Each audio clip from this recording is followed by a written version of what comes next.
capítulo 8, versículos 28 al 39.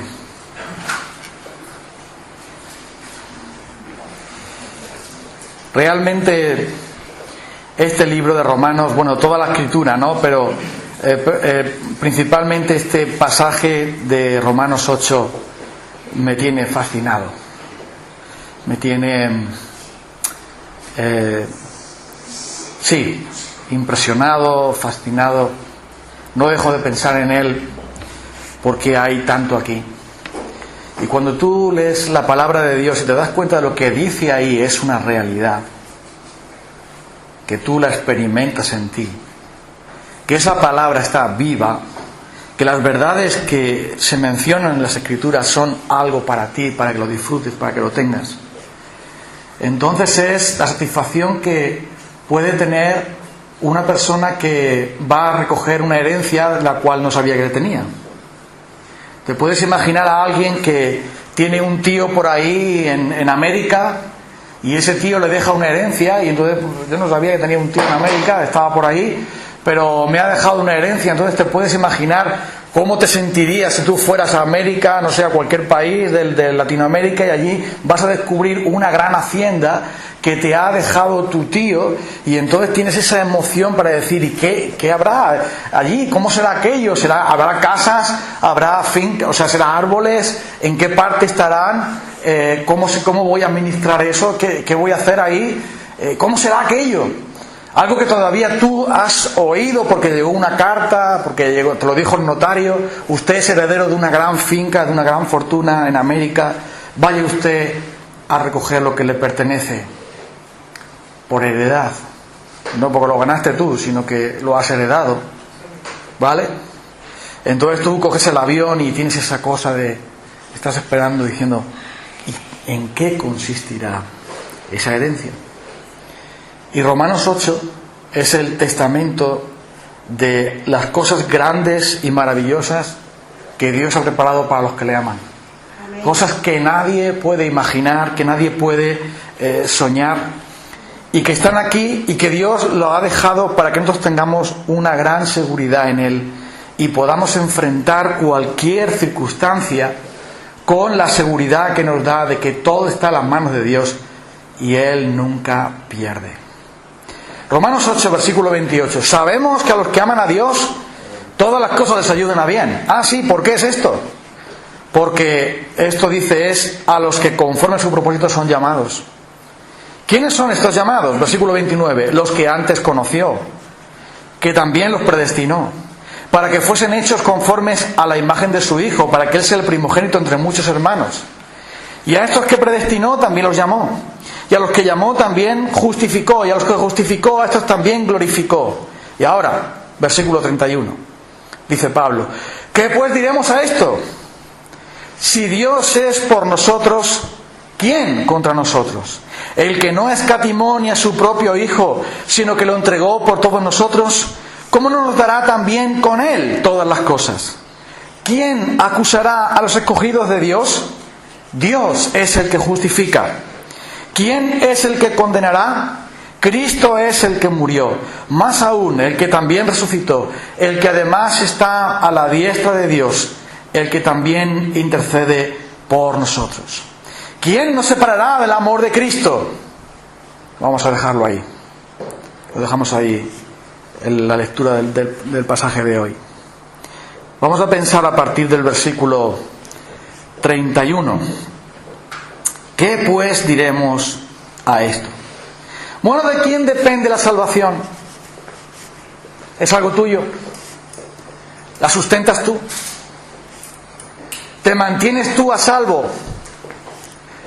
Dios nos ha dado una salvación para que después la conservemos, la cuidemos, la guardemos, no sea que la perdamos por el camino, no sea que alguien nos la robe. ¿En manos de quién está nuestra salvación? ¿Es algo nuestro? ¿Es algo que yo tengo que guardar en la caja fuerte del banco? ¿Es algo que yo tengo que cuidar bien? No vaya a ser que se me caduque. ¿Es la salvación algo mío? Algo que depende de mí. algo que yo me gano, algo en lo cual yo tengo una responsabilidad, y si yo no cumplo la responsabilidad, entonces se me va. ¿Es la salvación de quita y pon? ¿Hoy un día estás salvo y mañana estás condenado? ¿Cómo es esto? ¿Cómo es que la salvación viene a ti? ¿Eres tú mejor persona? ¿Eres más bueno? ¿Son los buenos los que van al cielo y los malos para el infierno? ¿Es verdad que tú has sido mejor y por eso Dios te ha recompensado? Romanos 8 nos deja a cada uno de nosotros donde tenemos que estar, en el polvo. Porque ha sido Dios quien tomó la iniciativa, ha sido Dios el que nos llamó, ha sido Dios el que nos amó, ha sido Dios el que nos predestinó, ha sido Dios el que nos justificó y ha sido Dios el que nos glorificó, porque para Él ya todo está terminado. Luego entonces la salvación depende 100% de Dios. Tú no puedes perder lo que no es tuyo. ¿O sí? ¿No? ¿Puedes perder tú lo que no es tuyo? No, porque no es tuyo. Pero te lo dieron, pero no es tuyo. Y como es de Dios, Dios se va a ocupar de llevar a cabo su plan, su propósito, pase lo que pase. Por eso cuando Pablo habla de la salvación, ¿de dónde proviene la salvación? No proviene de una cruz, claro, pues de ahí nace la aplicación de la salvación, sino que proviene de la eternidad. En la eternidad Dios trabajó todo eso. En la eternidad Dios preparó todas las cosas. En la eternidad Dios entregó a su Hijo, dispuso todas las cosas, y todo eso en su plan eterno, que va desde la eternidad hasta la eternidad. Como eso es así, como la salvación es una gran cadena en la cual están aquellas cosas que hemos mencionado antes, que nos amó, que nos predestinó, que nos llamó, que nos justificó, que nos glorificó. Entonces, desde el punto de vista de la salvación, cuando Pablo está mirando desde el punto de vista de Dios, Dios ha hecho todo esto, ha sido Él, ha sido su gracia, ha sido su misericordia, ha sido su obra. Por lo tanto, está en Dios guardada la salvación. Eso dice el apóstol Pedro también. Nuestra salvación está guardada y nosotros somos guardados por el poder de Dios. Así que Pablo dice ahora, muy bien, si Dios ha hecho todo eso, entonces ¿qué diremos a esto? ¿Cuál es la consecuencia de esto? Es una frase favorita de Pablo. ¿Qué diremos a todo esto que hemos visto? Todo lo que Dios ha hecho. Si Él puede decir que a los que aman a Dios todas las cosas les ayudan a bien, ¿por qué nos van a salir bien todas las cosas? ¿O por qué nos van a no salir bien, sino por qué nos van a ayudar para bien todas las cosas a los que amamos a Dios? ¿Cuál es esa seguridad? La seguridad está en que todo está en las manos de Dios. Y ahora, dice aquí, ¿qué pues diremos a esto? Y da 5 preguntas, las cuales no tienen respuesta.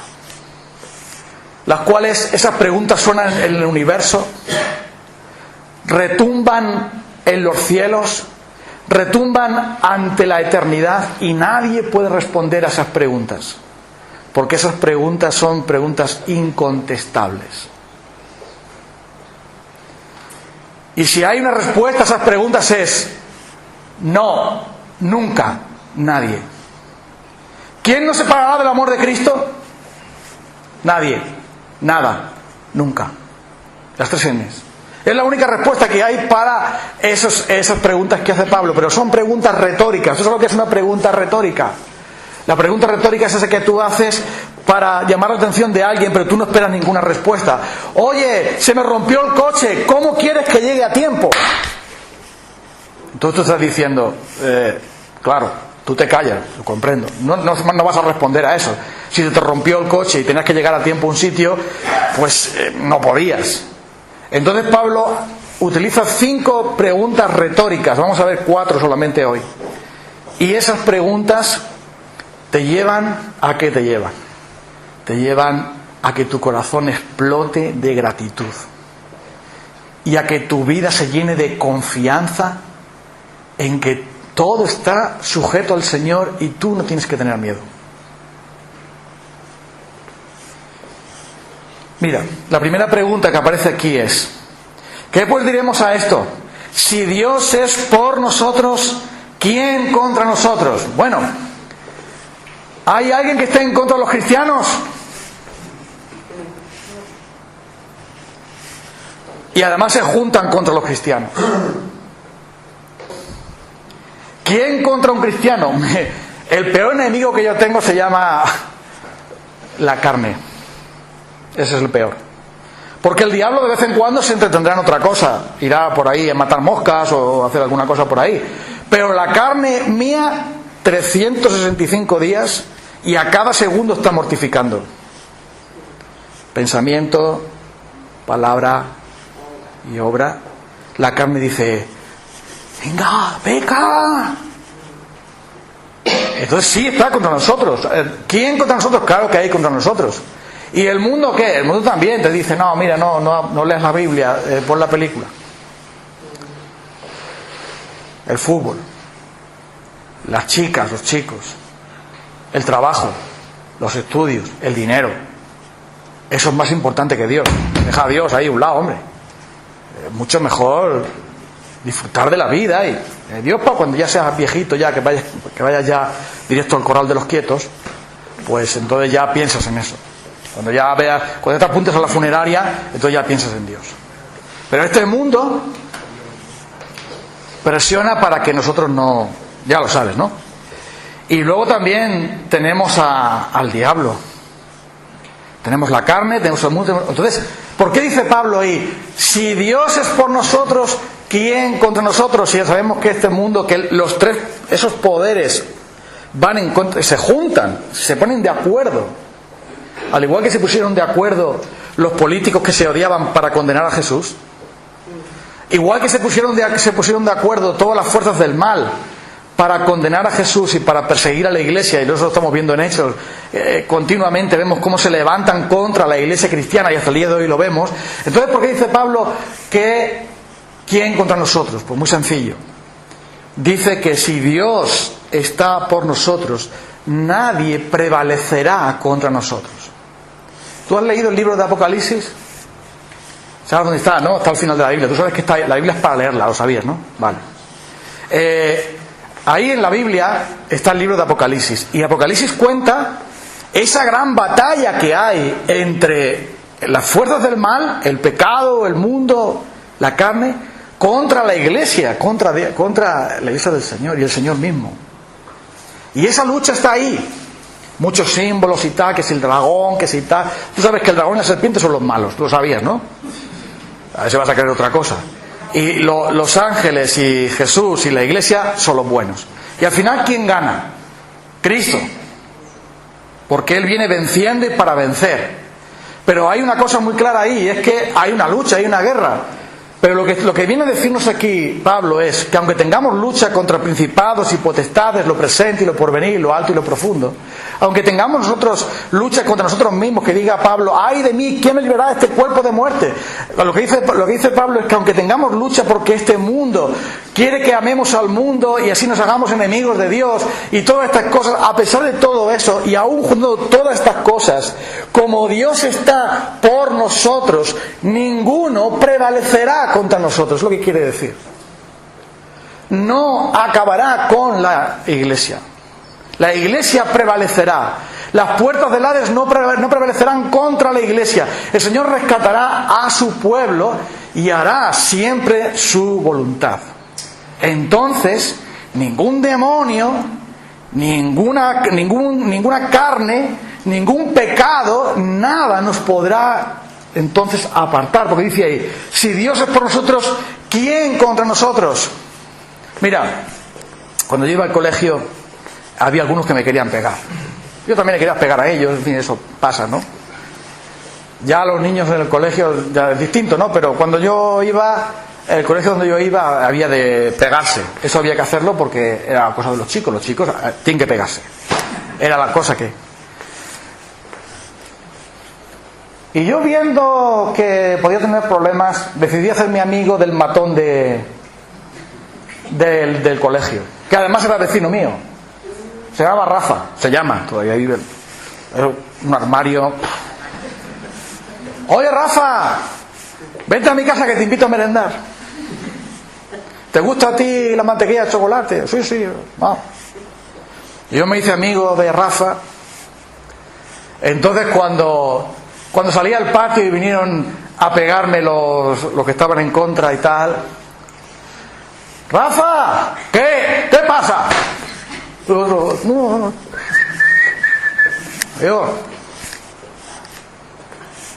Como Rafa estaba conmigo, nadie iba contra mí. ¿A qué es fácil entenderlo? Así que yo me hice muy amigo de Rafa y me veía muy bien cuando salía del colegio y me decían, cuando salgas,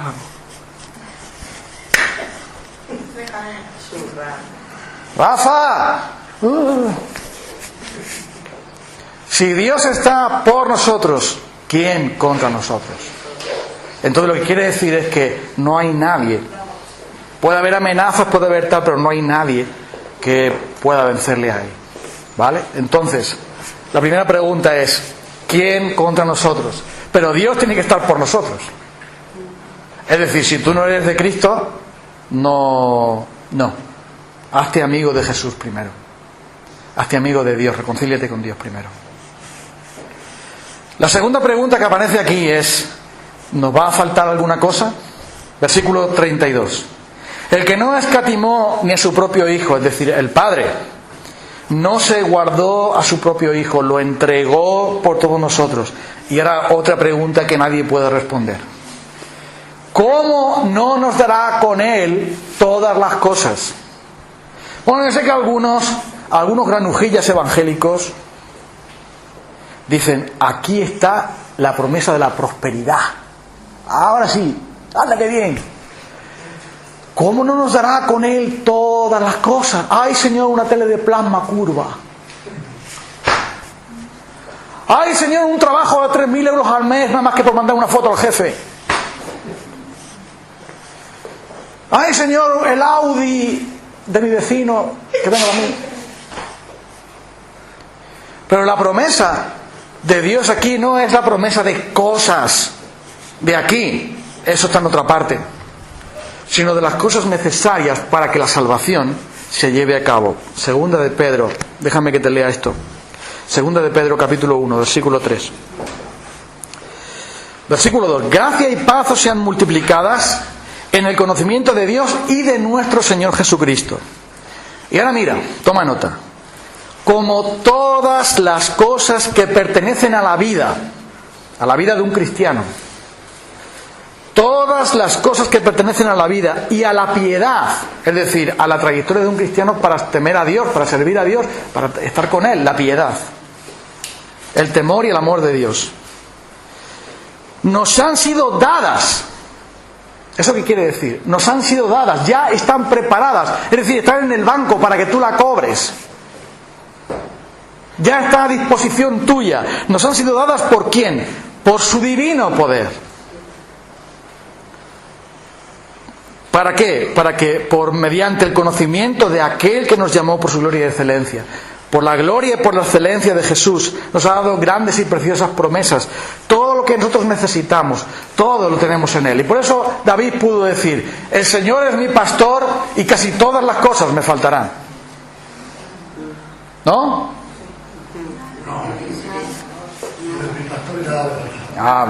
Alguno por lo menos ha dormido. ¿Sí? Le abre mucho la boca y tal, pero no cae. El Señor es mi pastor, nada me faltará. O como dice realmente el texto original, nada me falta. No que me faltará en el futuro, sino que ya nada me falta. Porque dices que si Dios dio a su Hijo, que es lo más grande y lo más precioso, lo más valor que Él tiene, y lo entregó por todos nosotros, Él nos va a dar todas las cosas. Entonces, dice Pablo, ¿qué pues diremos a esto? Dios está por nosotros, nos dio a su Hijo y con Él, junto con Él, nos va a dar todas las cosas. Entonces la seguridad es completa y absoluta. ¿Qué puede faltarle a un cristiano? Faltarle de verdad que necesite. Nada.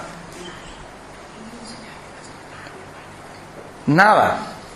Porque dice ahí, entonces la pregunta es, ¿cómo nos dará también con Él todas las cosas? Así que lo que Pablo está diciendo es que nada nos va a faltar. porque Dios nos dio a su Hijo. Pero ahora aún viene algo más profundo. O sea, hemos salido de la playa, nos hemos remojado los pies, si Dios por ejemplo los tiene contra nosotros. Después nos hemos metido hasta la cintura y hemos dicho: ¡qué fresquito está esto! Muy bien, como Playa Pal el próximo sábado.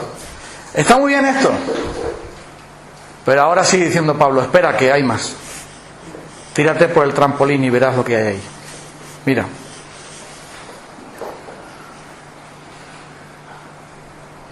Versículo 33. ¿Quién acusará a los escogidos de Dios? Y tú dices: ¡oh, hay un montón de acusadores! Cuando peco, mi conciencia, como algunos se entere de que he pecado, más conciencias vendrán.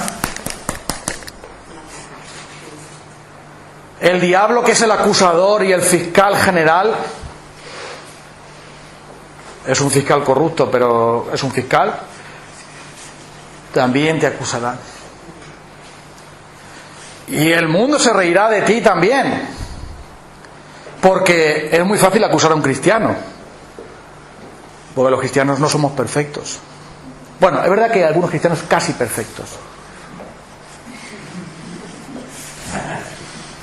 ¿A que sí? ¿A que hay cristianos casi perfectos? Venga, hombre. Ahora, es fácil acusar a un cristiano, muy fácil. ¿Ama usted a Dios como debiera? ¿Con todo su corazón, con toda su mente, con toda su fuerza, al prójimo como a sí mismo, todos los días del mundo? No. Ah, vale. ¿Y tiene usted pecado en su vida? Aparentemente no. Pero luego rasca y... jolín. Mira, cuando estoy el domingo en la iglesia soy más bueno. Pero mira, cuando llega el lunes, la cosa se complica. Es que, oye, es duro. Es muy fácil acusar a un cristiano. Y dice Pablo: ¿quién acusará a los escogidos de Dios? Bueno, muchos acusan a los escogidos de Dios. Pero mira lo que dice ahí, esas acusaciones no valen para nada. ¿Por qué? Porque el juez, que es Dios, ya nos ha justificado. Entonces, cuando alguien condena a otro, pues es como si el perro del vecino se pone a ladrar, molesta un poco y tal. Tú sabes, cállate. Pero no hay nada más.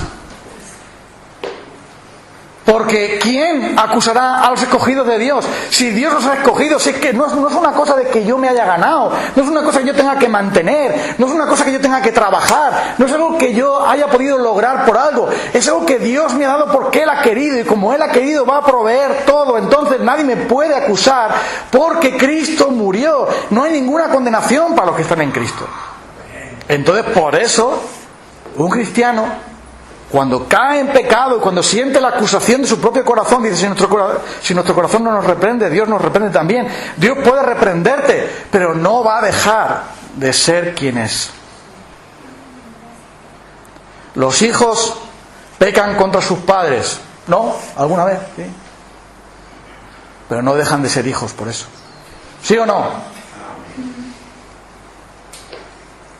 Y los padres pueden disciplinar a sus hijos, pero eso no significa que no les amen. Lo contrario, porque les aman, les disciplinan. ¿Sí o no? Y eso es lo que hace que Dios es el que justifica. Y entonces, ¿por qué un cristiano cuando cae en pecados absolutamente vergonzosos? Piensa, por ejemplo, en el rey David. ¿Pecó el rey David? ¿En qué pecó el rey David? No, si él era del grupo Alabanza, aleluya. Oh, pecó con lo de Betsabé y mandó a matar a un comandante, a un jefe militar, y mintió, hizo todo eso. Pero ¿por qué fue que cuando ya lo confrontaron con su pecado pudo decir David: ten piedad de mí, oh Dios, conforme a tu misericordia? Y el Señor le perdonó. ¿Por qué? Porque David está justificado por la fe y por Cristo. Y entonces cuando un cristiano peca, tiene que mirar Romanos 8. ¿Quién es el que condenará? Yo puedo sentirme sucio por mi pecado, puedo sentirme mal por mi pecado, pero nunca me puedo sentir condenado por mi pecado. ¿Lo entiendes esto? No, no lo entiendes, estás distraído. Escucha, estamos hablando de la palabra de Dios. Déjate de las tonterías de este mundo. Atiende. Cuando tú pecas, te puedes sentir sucio, te puedes sentir mal. Más vale que te sientas sucio y te sientas mal, porque si no tienes un problema grave. Pero te puedes sentir sucio, te puedes sentir mal, puedes tener ganas de no ir a la iglesia, puedes no tener ganas de leer la Biblia, puede pasar muchas cosas, pero nunca, nunca, nunca estás condenado, porque Cristo murió y resucitó por tus pecados. Y eso hace que tú te puedas levantar. Eso hace que Dios el Padre te pueda perdonar. ¿O es que te crees que te perdona porque eres muy bueno? Cuando yo me presento delante de Dios sucio porque he pecado contra el Señor o contra mis hermanos y me siento sucio y el Espíritu Santo me dice, eso no lo has hecho bien, Fran, eso está mal. Entonces yo puedo venir a Dios y puedo decir, Señor, yo no estoy condenado, puedo sentirme condenado, pero no estoy condenado, porque dice, Dios es el que justifica. ¿Quién es el que puede condenar? Dios es el único que puede condenarme. El único que puede condenar es Dios, el único que puede salvar es Dios. Y Dios me ha justificado. Entonces no hay nadie que me pueda condenar. Ni yo mismo, ni vosotros, ni los demonios, ni el mundo, ni nada que pueda existir. Nada, nadie puede condenarme. Porque hay una cruz en la que mis pecados fueron allí. Por eso tú puedes pedirle perdón a Dios y por eso Dios te puede otorgar su perdón. La siguiente pregunta, la última, es ¿quién es el que condenará? Y aquí ya entramos en Cristo otra vez. Es que está siempre.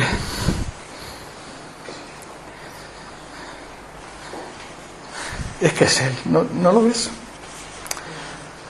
Se trata de Él. Versículo 34. ¿Quién es el que condenará? Nadie puede acusar, pero tampoco nadie puede condenar. ¿Y por qué? Porque Cristo es el que murió. Él fue condenado por tus pecados, por lo tanto ya no hay condenación. No se puede pagar dos veces por el mismo delito. No se puede juzgar a alguien dos veces por la misma causa. Cristo fue condenado. Él condenó el pecado en su carne. El Padre fue completamente satisfecho por el sacrificio de su Hijo, porque toda la ira de Dios fue sobre Jesús, y entonces no hay ningún pecado que me pueda condenar. Y esto es algo que algunos no entienden. ¡Ay, qué ocurre si a un cristiano se le cruzan los cables y se suicida! ¿Se va al infierno, no? Ah, ok, entonces Jesús falla, ¿no? Jesús murió por todos los pecados menos por uno: el suicidio. Porque, oye, si alguien adultera es malo, pero si alguien se suicida es peor. O sea, si alguien adultera y se acuesta con su amiga o con tal, o se va al barrio de no sé qué, no, eso. Pero si alguien se suicida, eso ya no tiene perdón. Ah, amigo, ya. Pues entonces, muchos cristianos que han llegado al suicidio, no es que, ¿qué pasa con ellos? ¿Que van al purgatorio? ¿A dónde van? ¿Quiere decirse esto que cuando Jesús murió por los pecados, ese pecado no estaba incluido? ¿Cuáles son los pecados que están incluidos? ¿Me lo podéis decir? Porque resulta que hay sí y hay no. Mira, el único pecado que no está incluido es la blasfemia contra el Espíritu Santo, y ese pecado ningún cristiano lo puede cometer jamás. Porque ese pecado es aquellos que son rebeldes contra Dios, que atribuyen al diablo las obras que son de Dios o al revés. Y ningún cristiano puede cometer ese pecado. Por eso el apóstol Juan dice, hay un pecado de muerte, todo pecado trae muerte, claro que sí, porque la paga del pecado es muerte, pero hay uno, el cual yo no digo que se ore por ese pecado. Claro, por supuesto, es ese. Pero ese no lo cometen los cristianos. Entonces, cualquier pecado que un cristiano cometa está cubierto por la sangre de Jesús. Por eso no hay condenación. Ahora bien, ¿tú qué dirías? Bueno, resulta que hay pecados que condenan a la gente, entonces, ¿para qué murió Cristo? ¿No lo hizo bien? Se dejó saldo sin cubrir. Después me preguntas, ¿vale? Por eso dice aquí, ¿quién es el que condenará? Cristo es el que murió. Lo único que nos puede condenar es nuestro pecado y nos puede condenar Dios. Pero si Cristo es el que murió y también el que resucitó, ¿por qué resucitó Jesús? Pues resucitó para nuestra justificación. Cuando Dios levantó a Jesús de la muerte, y Él se levantó también con su propio poder, cuando el Espíritu Santo le levantó de la muerte también, Él aprueba el sello definitivo de que realmente Jesús había cubierto todos los pecados y que por lo tanto todos aquellos que creyeran podían tener la salvación, podían tener la vida eterna. Pero por si fuera poco, versículo 34 dice, el que además está a la diestra de Dios, el que también intercede por nosotros. Y esto sí que es grandioso. No es que Cristo ya ha terminado su obra, ya así murió hace 2000 años, después resucitó, se fue al cielo, y ya con eso quedó claro que la salvación estaba completa, terminada, perfecta ya para nosotros. Y ahora ya Jesús, ¿qué está haciendo allí? Viendo la tele, viendo qué pasa en el mundo. Ah, mira, fíjate y tal y cual. A ver lo de Tomelloso que están haciendo. Ay, mira, bueno, venga. No. Él intercede continuamente por su iglesia. Y esta imagen a lo mejor nos puede ayudar. Cuando la iglesia se equivoca, que sucede siempre. Cuando nosotros pecamos y cuando alguien hace cosas que no debe, puede sentir condenación y entonces Él intercede por nosotros. Y Jesús, en nuestras tentaciones, cuando pecamos, en nuestras necesidades, en nuestras circunstancias, Él le dice al Padre, sí, Padre, mira lo que está pasando, pero mira mis manos aquí, mira el costado aquí, mira mis pies. Y el Padre dice, todo está solucionado.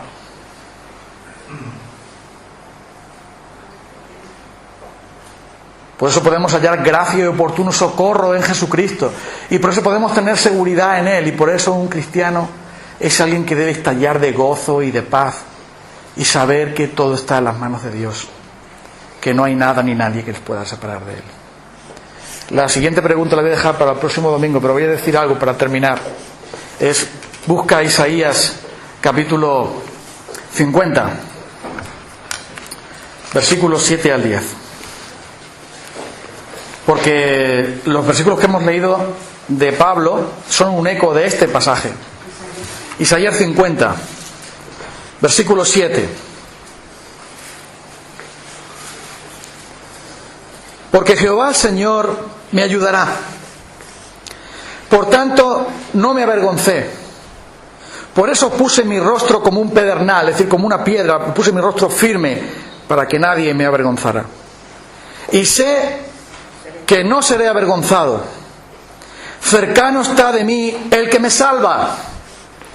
¿Quién contenderá conmigo? Juntémonos. ¿Quién es el adversario de mi causa? Que se acerque a mí. He aquí, Jehová el Señor me ayudará. ¿Quién hay quien me condene? He aquí que todos ellos se envejecerán como ropa de vestir, serán comidos por la polilla. Eso es exactamente lo que dice Pablo en Romanos. ¿Quién me condena? ¿Quién me acusa? ¿Quién me va a derribar? Yo he puesto en el Señor mi confianza. La salvación viene de Él. Cercano está de mí el que me salva. Por lo tanto, que con los que contienden conmigo, los que peleen conmigo, no van a prevalecer. Es verdad que un cristiano puede perder alguna que otra batalla. pero jamás perderá la guerra. Porque ¿quién acusará a los escogidos de Dios? ¿Qué va a faltar a un escogido de Dios, como dice aquí? El que no escatimó ni su propio Hijo, sino que lo entregó por todos nosotros. ¿Cómo nos dará también con Él todas las cosas? ¿Quién acusará? ¿Quién condenará? No hay nadie. No hay nada. Entonces, nunca admitas la condenación de nadie. Nunca admitas en tu propio corazón que tú estás condenado o rechazado o repudiado. Porque la salvación es de Dios. Te la dio a ti y Él no pierde. Tú eres una oveja del Señor si de verdad has creído. Y dice el Señor que mis ovejas oirán mi voz y me seguirán. Nadie les va a arrebatar de mi mano. El Padre que me las dio es mayor que todos y nadie puede arrebatarme mis ovejas. Pero vosotros no sois de mis ovejas. Vale, si no sois de mis ovejas, ahí sí. Vosotros no creéis porque no sois de mis ovejas. Pero los que habéis creído, el Padre me las dio y yo no las voy a perder. Nadie las puede arrebatar de la mano de mi Padre porque mi Padre que me las dio es mayor que todos. Entonces cuando tú llegas a Romanos 8 y dices, pero Señor, ¿y quién soy yo para tener todo esto? ¿Por qué yo? Hay nobles, sabios, poderosos, ricos. Hay muchos mejores, hombres y mujeres, muchos mejores desde el punto de vista humano que yo. Pero resulta que, por un motivo que no sé, el Señor me amó a mí en la eternidad. Entregó a su Hijo por mí en el tiempo. Me llamó por su Evangelio cuando Él lo tuvo bien. Me atrajo a Él con cuerdas de amor. Me justificó. Me glorificó. Y todo dice Pablo, ante esto que ya está terminado, que hemos ido de eternidad a eternidad, ¿qué pues diremos a esto? Entonces dice, sí, ¿puede haber alguna reclamación? Sí, yo voy a decir, sí, ¿cuál es la primera reclamación? Bueno, ¿quién acusará? Nadie. ¿Quién condenará? Nadie. ¿Qué va a faltar a un cristiano? Nada. ¿Qué le puede pasar a un cristiano? Todo va a ser para bien, nada para mal, todo va a ser para bien a los que aman a Dios. ¿Y eso por qué? Porque Cristo murió, porque Cristo resucitó, porque Cristo ascendió al cielo y porque además, por si acaso fuera poco, por si alguna vez te sintieras que la cosa no va bien, te sintieras como abandonado, que sepas que Él intercede por ti a la diestra del Padre, por si fuera poco. Entonces, ¿qué diremos a eso? Lo que diremos a eso es ¡Gloria a Dios! ¡Aleluya! Alabado sea el Señor Jesucristo, alabado sea Dios, alabado sea el Espíritu bendito, alabado sea nuestro Señor, porque la salvación le pertenece a Él. Él te la da y Él te la preserva por siempre. Así que pégale una patada al miedo. Echa por la ventana ya todas esas ansiedades y angustias que tú tienes y todos esos pecaditos que están ahí, lánzalos de una vez y agárrate a Jesucristo, porque nadie podrá contigo.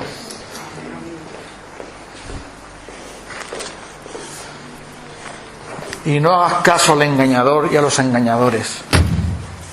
A los que te dicen por ahí que cuidado, que se te pierden, que te roban la cartera, cuidado que lo pierdes, cuidado que va a ocurrir algo, cuidado que no sabes lo que va a pasar, y oye, ven a la iglesia por obligación, no por amor y por gratitud, sino por obligación. Pues acaso no vaya a ser. Y lee la Biblia con temor, no vaya a ser que te ocurra algo malo. Y no se te ocurra decir palabrotas o pecar, porque a lo mejor te mueres en pecado mortal. Y claro, el pecado mortal coge toda esa basura y apártala de ti para siempre. Porque si eres un escogido de Dios, lo que tienes que hacer es disfrutar. Lo que tienes que hacer es regocijarte. Y cuando entiendes esto, Entonces puedes cantar a Dios alabanzas, como la canción que vamos a cantar ahora, soy perdonado, porque Cristo fue condenado. Es por su amor, es por lo que Él hizo por nosotros. Y entonces tú, vive tranquilo. Pero mira, yo es que me siento sucio y pecador. Pues ve a Jesús que te limpie. Nunca te va a negar su limpieza. Pero es que tengo miedo al futuro. Todas las cosas van a ayudarte para bien. ¿No ves que Cristo ya murió, resucitó? El Padre te dio al Hijo. ¿Cómo no te va a dar también con Él todas las cosas? No, pero es que me condenan por ahí. He oído por ahí voces de condena. Es que me pongo a orar y parece que hay una voz que me dice: no, tú no eres digno. No, tú no puedes orar. No, tú no eres un buen cristiano. No lo hagas porque no sé qué. O es que oigo voces por ahí de condena. Tú no sirves, tú no vales. Oigo esas voces de condena y tal. ¡Fuera con eso! Y ve a la cruz otra vez y dile: no hay ninguna condenación para los que están en Cristo Jesús. Algunos se han asustado. No te asustes, no, yo no muerdo, no. Y ahora, regocíjate en eso y no tengas miedo. Y alaba a Dios con todo tu ser. Que se te acelere el corazón. Que tengas alegría, que sientas una lavadora por dentro. Qué regocijo, qué gozo. Que puedas pensar en tu Señor y decir: Señor, qué bueno eres. Todo lo has hecho bien, todo está perfecto. De eternidad a eternidad, y me llamaste a mí y es que no sé por qué. Es como dice Marcos Vidal, que he despertado en el redil y no sé cómo. No sé por qué, pero soy perdonado. Vamos a alabar al Señor.